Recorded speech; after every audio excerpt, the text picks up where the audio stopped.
Hello everybody, I'm going to do this as a live video just because it's easier, and I thought I would do a follow-up to last week's video, and I thought I'd need to get one out even if I'm kind of having a break this week. So this is going to be kind of like poking shadows, wearing our own shadows, and kind of talking about some of the very bizarre fallout from last week's video. There's been this kind of strange, surreal message that people have been putting across that people kind of deserve their pain, they deserve their shadows. It's karma. And there's been a number of things around this particular issue that's very, very strange to me. And I'm going to kind of address some of that. And then we're going to talk about like why it's wearing shadows and how we wear our shadows and how to overcome doing that. I actually put out a blog post via Witch about this very subject. So I'm going to be referring to that at points as well. So it's a little bit of a shadow worky video and talking a little bit about some of this stuff. Firstly, karma, that word does not mean what you seem to think it means. Perhaps a little more research. What it actually is referring to is law of attraction. Now, law of attraction I find to be an oversimplified spiritual bypassing menace within the spiritual community. I think that the law of attraction is used to justify all kinds of shit that's not really on. It's not fair. It's horrible. Hi. And so the law of attraction, it's like your vibe attracts your tribe and all that gets put out there into the universe frequently, right? So everyone's like, yeah, the law of attraction is a great thing. If you're a great person, if you're vibing high, if you're happy, you're going to attract people just like that. And that kind of, well, it demonizes certain kinds of behavior. Like you're not allowed to feel sad because then you'll attract sadness. You're not allowed to be angry in a situation because then you'll attract anger. So there's that. So there's the demonization of certain emotions, which I don't agree with, which if you've been with me for any length of time, you'll know. And then there is the kind of like blame game that happens that people deserve their fate. And it's like, well, people don't always okay, what I've actually said about this is I was like, take out deserve out of the equation when it comes to spirituality, right? Because deserve is like this loaded word that people throw about like they get to be judge, jury, and executioner with regards to what somebody is going through on an emotional, mental, spiritual plane. You don't get to tell somebody they deserve what happens to them. And I think the law of attraction kind of does this spiritual bypassing thing where it's taken as, well, you're having a shit time, so you must have been, you know. And you have people say you must have been a bad person in a previous life. You must have been a bad person in this life. This is because you were a bad person at this point. And it's like, people aren't good or bad. People are complex, varied, and capable of all sorts of things. People are capable of great acts of evil. The only time I will use evil as in a descriptor is when people, commit acts of evil. Otherwise, I don't feel that evil is appropriate because it's just another loaded word. Hey, Caitlin. So I really don't believe in the idea of deserve anything. I think there are consequences for our actions. Hi, Samantha. I think that we do reflect what's happening around us. But in terms of the law of attraction, like, I really feel it's a very loaded, very dehumanizing way of looking at spirituality. Hey, Lily, and hey, Timony. So I really, really feel that like the law of attraction needs some serious work in the way that it gets thrown around in terms of shadow work, in terms of the difficulties that people go through. People don't deserve hard times, right? And the idea of like people deserve their lot in life is really loaded, right? Because accidents of birth often determine life paths. So if your accident of birth is to be born into a rich family where you never have any money troubles, you're at an immediate advantage in life.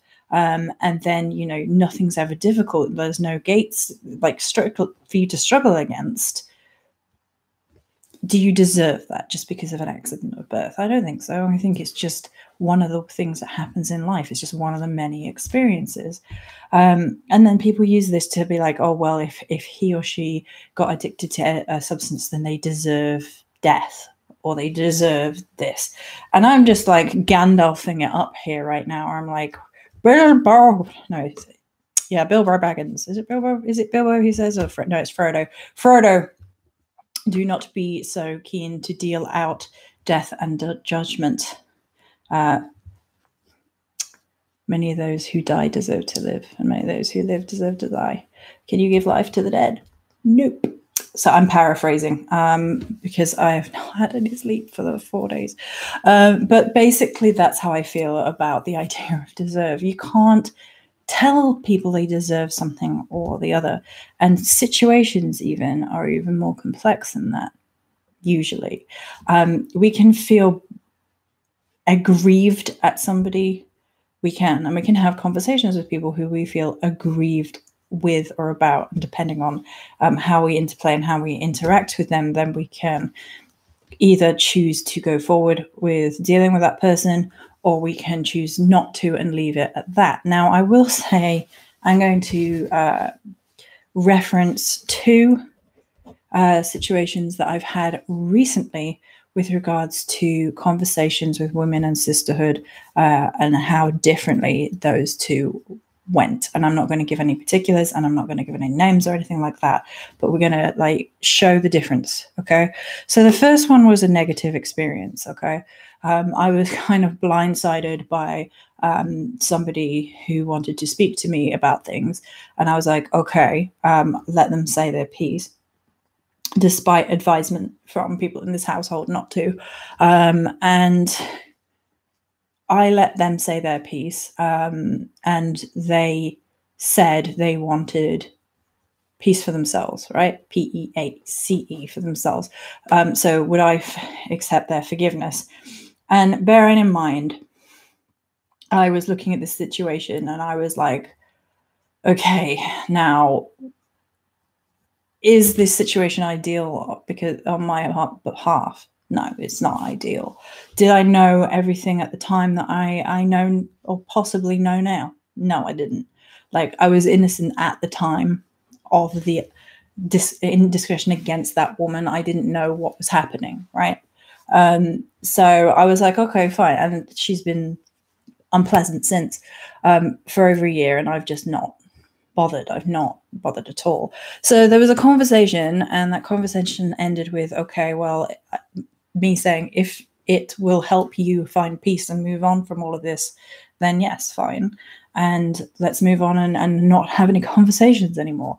That unpleasant experience ended with that not being the case, and that being perpetuated by the other person publicly, despite claims of not wanting any public. I don't want to be public about it, and then I'm going to go public and share your videos and call you and pick to a doc. So that's the first negative experience with one example of shadow work and sisterhood, and we're going to reference shadow masks in a minute to do with all of this. And then the second example was another lady who she had done dirty to me fairly unwittingly, right? Because another person had gone and fed her false information, and she had responded and reacted from a very emotional place, and she had said some things about me which were not kind. And I, being me, was like, when I found out about it and I was hurt by it, I was like, right, we're going to have a conversation then. And I was like, what the fuck is going on? Because I didn't know about any of this, and all I've just seen is this all of a sudden, and that you're calling me this, this, and this. And I'm like, what is going on? So her and I had a sit down conversation. Like, it was online, but we had a sit down conversation, and we like hashed it all out. And I said what I knew to be true, and the bits of myself where I struggled with certain shadows, but not to the things that were being said about me by another individual. And her and I sat and we talked it out, and we apologized to one another for the parts that we had to play. and we forgave each other and we moved on, and we said that we wanted to support each other. We wanted to show a better example for women and sisterhood, even if the world never really knew about it, and the world still won't really know who that's about or anything like that. But I think that is a prime example of how sisterhood and shadow working through certain situations can be positive. Now, neither of those are a situation with women that I am constantly close to, although the second lady with the positive example I admire and I like her very much, and I'm glad we could come to a resolution. So how do these two situations differ? Well, the first situation, I went into it and I said, with the truth that I knew at the time, the truth that I knew now, and that I was happy just to let it all be done and dusted. And then the truth of that was not upheld by the other individual. So truth comes into it a hell of a lot, right? We have to say, when we are wearing our shadows, we have to say when things are true and when we fucked up and when we have not. And I think it's true that we all fuck up. And that's just the way of life. We all struggle from time to time.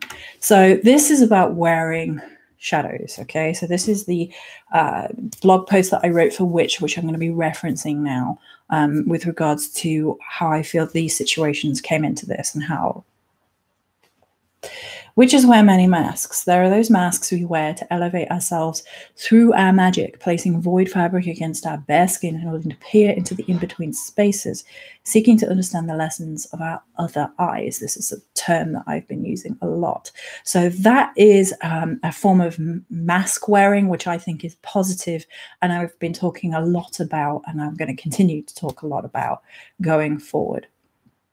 Then there are the masks we wear that are built from our shadows, carved from our fear, jealousy, and resentment. Adorned into weakness, we project outwardly from a place of spiritual insufficiency, projecting falsehood out into the world as to detract from our own inadequacy, to hide our unworthy machinations, which are often fueled by a drive of coveting and envy, hostility to others, or a place of shame. Basically, those places are usually wounding. We've been wounded in one way or another. And I think that we all partake in this, right? We all sometimes wear our shadows rather than dealing with them. We all sometimes lash out from a place of pain, sadness, jealousy, hostility, whatever it is. And that's just a human thing that happens. I don't think it's a negative thing as long as we don't live there. Hey, Maura.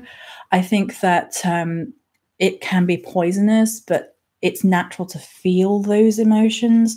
And the key is kind of like identifying that we're doing it, or having someone very close to us that helps us to identify us doing that. And what Chris and I talk about, I'm sure she won't mind me saying this as an analogy, is we talk about holding the poison bowl for one another. So it's the analogy of Angrboda and, I love saying Angrboda and Loki. Now, Angrboda is an energy which I adore, although in certain other myths it is of a wife that holds the bowl. So we talk about holding the microphone, hitting the microphone. We talk about holding the poison bowl for each other in terms of tribe. So when I'm holding it and she's, it's an outpouring of the inner poison from the wound. So the wound can then be cleansed and healed, and she'll do the same for me. And it's about having tribe, or having someone that we trust. But we have to be able to do that for ourselves as well. We have to learn to be able to hold our own bowls for ourselves, as well as holding other people, and as well as knowing the balance of when we can't hold the bowl for someone else. So that's just an analogy with this shadow masks. So we project outwards rather than dealing with what's within. That's a problem. That's not dealing with our own wounding. That's, With masks being concealment by nature, we can cleverly disguise our motivations as self-righteous reasoning, or even care or concern about others. But ultimately, the root is corrupted. We are drawing venom up through our veins, poisoning ourselves. Instead, we should be cutting ourselves open in order to examine and better understand our wounding. So this is what I mean by this kind of like, oh, well, she deserves what she got. Like, really? That's how like low and based we're getting with it right now. That's not the truth of any given situation. There are consequences for certain actions, sure, but do you ever say another woman or another sister or another human being even deserves pain? Like, pain is a natural part of life. Pain is a teacher. We all go through situations which are great, situations which elevate, situations which excite, and we all go through difficult times. That's just the nature of the beast. That is life. That is not something to say that people deserve goodness or badness or deserve. Again, take it out of the vocabulary. It's ridiculous. We're not judge, jury, and executioner with what happened with other people. We are not other people. We don't know what happened. We don't know what they were told. We don't know what they believed. We don't know how they reacted. We don't know where they came from in terms of what they've been through. We don't know what they were going through at the time or since. And so really, like, this outward projection of they deserve it, or oh, I really care about you in this situation, maybe you should not be talking to so and so. It's just poison. It's just poisonous. And it's unfortunate, and it's unnecessary, and it's stagnating. So slipping into shadow masks is a simple form of self-deception. To know ourselves, we need to resonate from a place of personal power, and to ignore and justify our seemingly less desirable qualities or reactions of blaming other people for our own shadows is to make ourselves less. So this is why I made the original video, and it's kind of interesting that I've had to make a follow-up video, because this exact thing, this shadow mask, this throwing other our poison at other people rather than allowing it to naturally come out of ourselves and heal the wound, is something that has happened as a result of me talking about my wounds rather than I mean, some people took it really well, and thank you to those guys. I'm grateful that, you know, some people took it really well and said, you know, that helps, because it shows that everybody has shadows, everybody struggles, everybody has difficulties. This is highlighted. This shadow mask behavior is highlighted wheresoever there is personal disagreement. When one person solely blames another without acknowledging any self-responsibility, that is wearing a shadow. I think it's a big one. I think it's a really big one when it comes to that's what wearing shadows is. It's like blaming people outside of the self, never holding ourselves accountable for anything. And I went through some real shadow work in the last few months with regards to holding myself accountable to everything that I have been through in the last year, and my choices, and the places that I feel that I failed, or the places that I felt that I was accountable. And then there are other places where I'm like, I'm not sure how I can hold myself accountable for things that I didn't know about. I can't, or I didn't believe at the time. Like, we make decisions based on the information that we have available to us, and we believe the people who are around us and our family or friends or loved ones. And when that doesn't turn out to be the case, then we, you know, feel guilty for not being fully informed, or feel guilty for trusting the wrong people. When I was growing up, it was something I struggled with, really, because my parents were abusive and they were supposed to be caregivers. And I blame myself for not being a worthy child, that if I had been a worthy child, I would have received love and attention and praise. But when I grew out of that space, I realized that's not what's going on. When someone attacks another from a place of jealousy, that is wearing a shadow. When someone competes with another to boost their self-esteem rather than pushing themselves from a place of elevation, that is wearing a shadow. Competition is something which I think we all fall into very often. We feel kind of bitter about the successes of other people, and we don't mean to. It's not like a conscious, I hate her for doing so well or whatever, but we feel like that lack mentality. And I think that that's a really common wearing a shadow, that we feel not enough, and that kind of feels and feeds into the competition wearing that shadow. Emotional responses to situations and people are never solely negative. They are opportunities for spiritual advancement. If we acknowledge these impulses, then we see our wounds.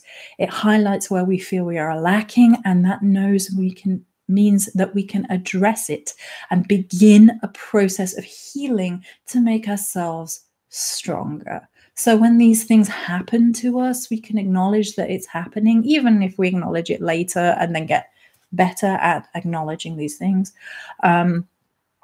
And look at why we did it, look at the causes, look at the influences, look at the triggers, if you like, and then really go into a place for spiritual healing. Now, this I've been saying since the beginning, but I'm going to drive it home, because this I feel is key to shadow work with shadow masks and owning it and the rest of it.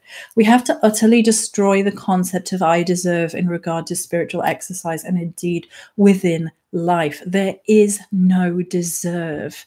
There is hard work, passion, and determination. And even then, sometimes we are denied whatsoever it is we think we want. These so-called failures are often lessons of self and opening doors to future successes. And it follow with a quote by Josh Shipp. You either get bitter or you get better. It's that simple. You either take what has been dealt to you and allow it to make you a better person, or you allow it to tear you down. The choice, it does not belong to fate. It belongs to you. And that is putting the responsibility of your future betterment in your hands, which is a very empowering thing on one hand and scary on the other. The problem with the human ego is that failed opportunity is often taken as a personal attack rather than a lesson that needs to be learned. The shadow mask makes us groan with embarrassment or shame and encourages us to lash out at those who we perceive as being more advanced or more successful. Failed opportunity tends to have a synchronistic element to it. If life tears us down, it's because we require that death cycle. And that is a more organic lesson, a Bave lesson. That is something that is unfortunate in the truth of life, that life goes through cycles and things are meant to end. And as an earth sign, I don't like the ending, changing, forcing into new situations, but I like knowing the rhythm. I'm not a routine person, but I like knowing the rhythms of things. And unfortunately, that's not where growth occurs usually.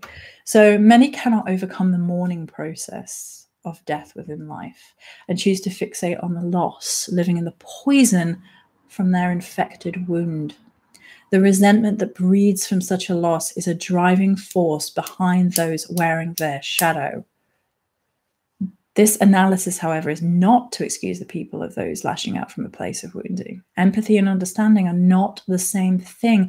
And while we can recognize the motivations of others, we do not have to accept behavior which violates our personal boundaries. And I think this is really important, both for when we are dealing with our shadow masks and when we're dealing with other people's, right? Personal boundaries, not taking on everybody else's shit and not being responsible completely for the behaviors of other people, because we're not. We interact with other people. We do our best, most of us. And when we fail, we have to own that, learn from that, and integrate that going forward. Ultimately, we can only take responsibility for our own person, our own thoughts, our own emotions, and our own behaviors. The premise that power over the self is the complete control over reaction, though, and emotion should be utterly rejected. Emotional states do not exist solely to be controlled or repressed. Law of attraction. Honestly.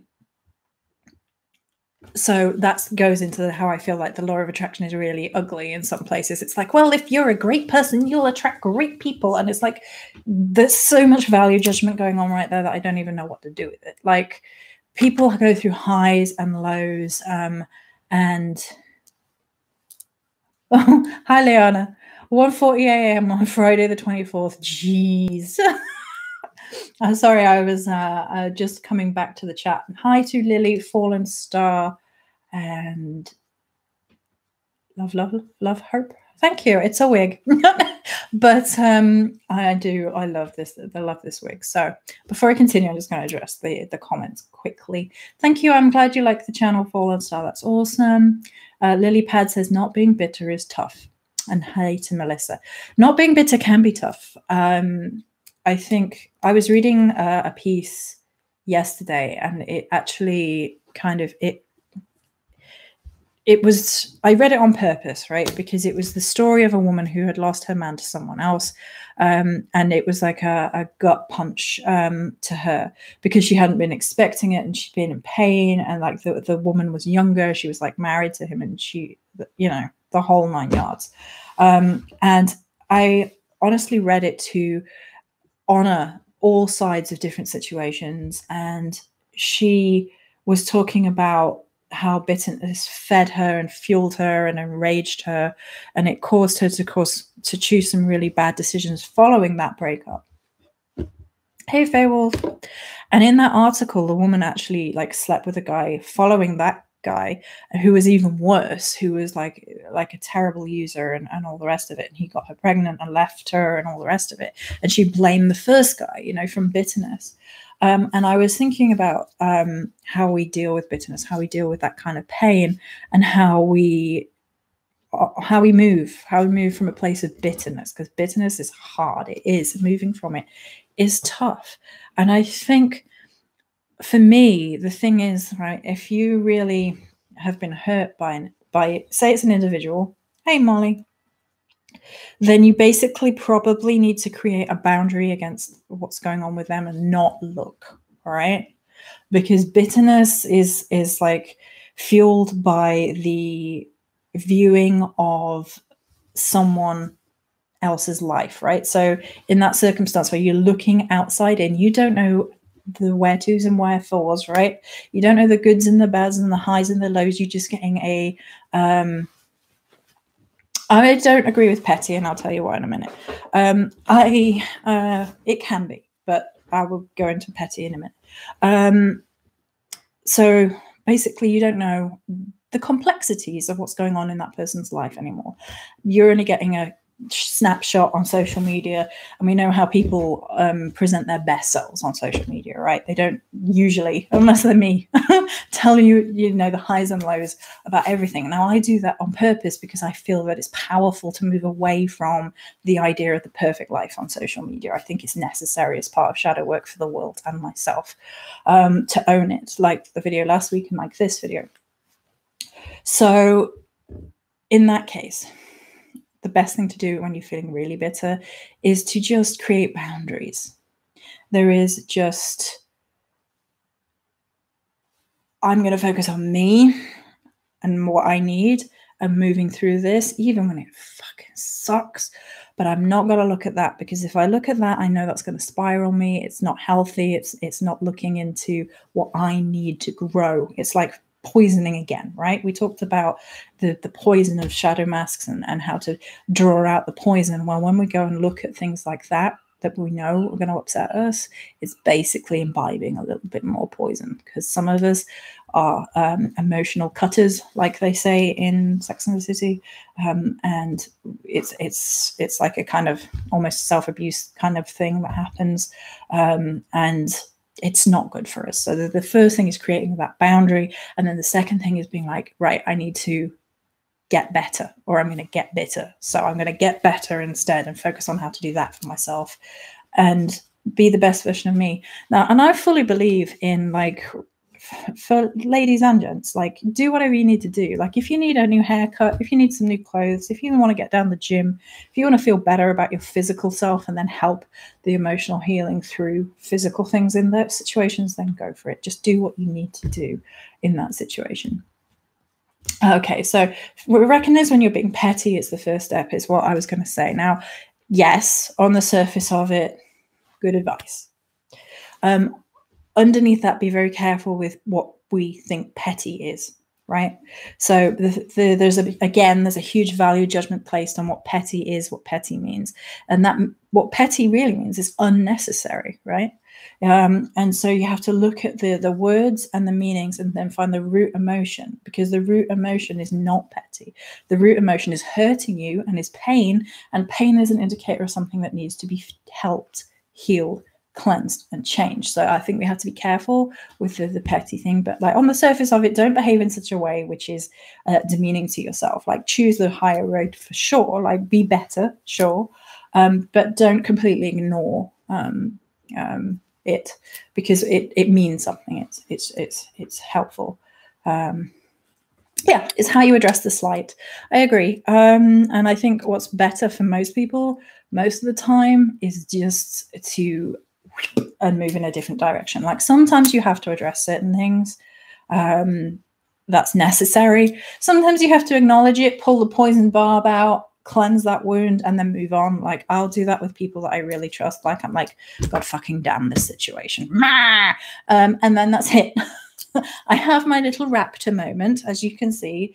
And then I like pull that poison out and then I cleanse it and do all my cleansing work in private usually, and then move on from that situation. So that's how I deal with slights and insults and stuff like that for the most part, unless there's something very serious that I need to address one way or another. And I honestly, sitting down and having a conversation with most people is the best way of doing it. Even when it's a bit of a difficult conversation to have, sometimes we just need to have shadow talks just to be honest with one another and eventually help each other through, whether we realize we're doing that or not. So here's some ideas on how to help with shadow masks.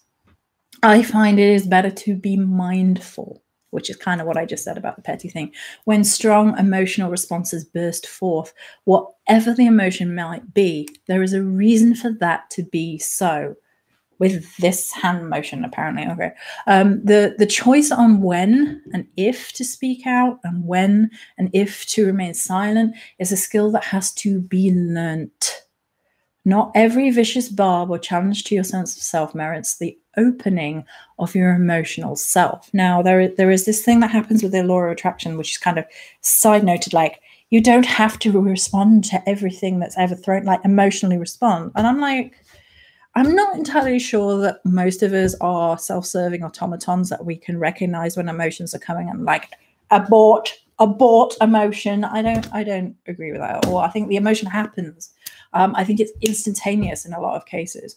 Sometimes we can go back and we can kind of condition ourselves a little bit better, but generally speaking, the emotion is the emotion. So I think what happens, the part that we can look at and heal and cleanse, is then the opening of the emotional self from that point, right?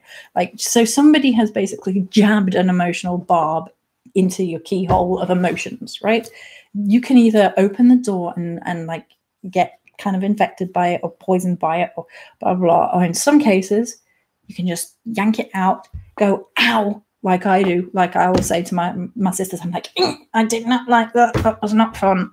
And then cleanse and heal and things. Sometimes we do need to open the emotional self. Like when something has a devastating effect on us, we do need to have a look at why that is and really go deep with the shadow work. Sometimes when confronted by a shadow mask of another person, resilience and silence are the most powerful method of response. Like sometimes when someone's coming at you, I didn't do it, don't need to deal with it, don't need to say anything about it. No, thank you. This is my boundary.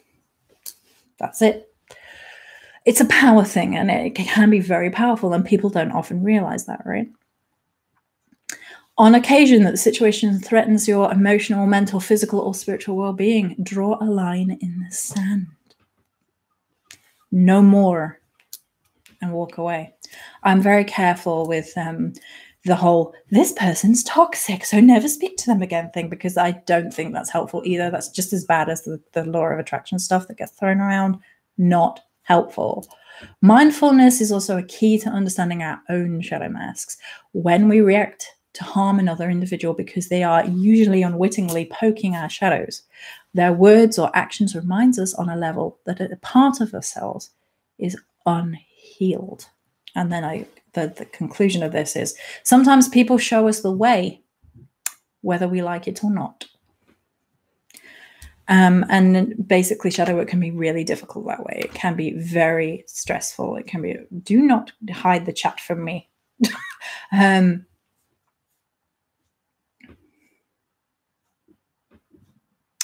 And anger has its place in self-protection, I think. Keeps me from getting harmed to get pissed. I think anger has a lot of uses. And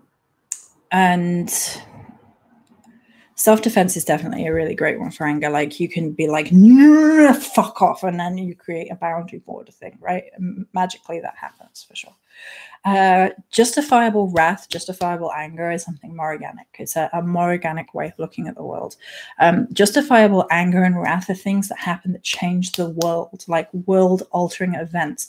When enough people get pissed about a situation, an injustice in the world, say, then action happens from that seed of anger, because people are outraged at the treatment of certain other people or animal welfare or the planet or whatever it is that needs to change in order to affect the world and the world consciousness. Because we have world shadows as well, right? We have cultural shadows, we have people shadows, gender shadows, and so on and so forth.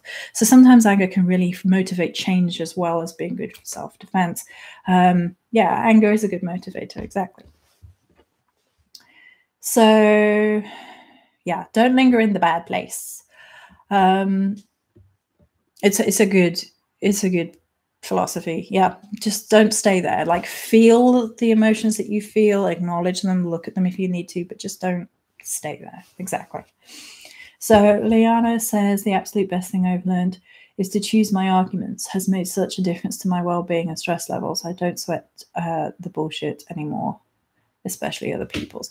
Yeah, you can absolutely decide which arguments you show up for, and which things actually matter, which things require your voice, and which things do not. And this is an example of me doing that, right? Because I gave examples of two women who I'd interacted with. One had, they both were unfortunate situations, and they both could have gone terribly wrong, and we could have never spoken to each other and showed each other no humanity at all. One was unfortunate in the outcome because what I thought had been stated and upheld was not, and the other one was much better because we can uphold truth and honor each other and find the truth underneath. And so we can do this as human beings. It doesn't have to be between women. I just think women sometimes struggle with this perhaps more than guys. Maybe that's a sexist, maybe that's not true, but I mean, that's my perception of it. But I think women do struggle with it. Timony says, I decided a long time that hate is destructive, but anger can be constructive. Yeah. So I've only felt hatred a couple of times in my entire life, like what I know to be real hatred, right? And because I know what real hatred is, I won't throw the word around, because I've seen it. I felt it. I know what hatred is. I felt hatred the moment that my sister got sexually attacked. That was hatred. And hatred to me was actually cold. Like, my anger is kind of like, and then, and that, to be honest, I don't tend to get angry. I tend to get very irritable and then angry. So angry doesn't happen instantaneously. That's just how I've always been. I think it's just a slow build anger. Like, if you keep pushing, I'll get angry. But generally speaking, I'm more of a sort it and get it out the way with. But hatred, like real hatred, once or twice in my life, I would never want to go there. I wouldn't want anyone else to go there. It's not a pleasant thing. It's not a pleasant thing. Anger can be constructive, though. Anger can get things done, for sure. Lunar says, for me, vocalizing my feelings have helped me to regulate my emotions, ground me, and not stay within the hurtful feeling for a long period of time. Wait till blackout rage happens. It's on another level. I'd rather not do. I'm a Virgo. Blackout rage does not appeal to me. No. But yeah, that is. I've known other people who it's happened to, and it is a scary thing. Luna brings up a good point. We do need to ground as well. Like, because we are spiritual, emotional beings and magical beings, we need to ground the emotions too. And well done for pointing that out. That is something that absolutely needs to be part of the spiritual, magical process when dealing with shadow masks. We need to ground that shit out. Go to the earth, get your feet on some ground, and just do a grounding meditation. Go sit with a tree. Trees are perfect for that, because trees are like human. I've been alive for hundreds of years. This shit will pass. It's fine. That's tree energy. There are a few things that instantly anger me. The rest I put in a box and put that box in my emotional closet, which is very organized, Melissa. Be careful with that. Be careful you don't like refuse to feel your emotions too much. It's okay to like be structured with it, but make sure you're not like suppressing, because you need to feel your emotions. They're there for a reason. They're a part of you. They're a very strong magical power as well. All of it is. So I honestly feel that a lot of us influencing change comes from our emotions. Yeah, be very careful with that. Like, allow yourself to feel things. Don't beat yourself up for feeling things. Just be a friend to yourself when dealing with shadow. So I guess the final point of this, because we're at 40 minutes. How do I talk for 40 minutes? I don't even notice. And I'm like, I guess the final point for this is we cannot ascribe blame for shadows of other people. We cannot say other people deserve this, other people deserve that. No, I can't. It's been 40 minutes. I wasn't even supposed to be doing my video this week. I was supposed to be taking the week off. #Virgo. But I felt I needed to talk about this. It became quite important. And so, honestly, if people take anything from this, please stop telling people they deserve stuff. Show people a little bit of understanding and humanity. And if you can't, create a boundary, move on, leave it be. Because that's what I've had to do in certain situations, sad as it might make me. There were certain situations where I felt like the dirty was done to me by people, and I was like stressed about it and pissed off about it. And I was like, but if I stay there, if I stay stressed and pissed, the only person I'm poisoning is myself. So boundary, walk away. And that's all we can do. So I guess that's the final point for this video. Thank you guys for joining me. Thank you for being on chat. As always, you guys were fantastic. Some really great points and thoughts there. Special props to Luna for grounding and remembering that. Cool. Lots of loves. Stay fluxy. Many blessings, guys. Thank you for joining me.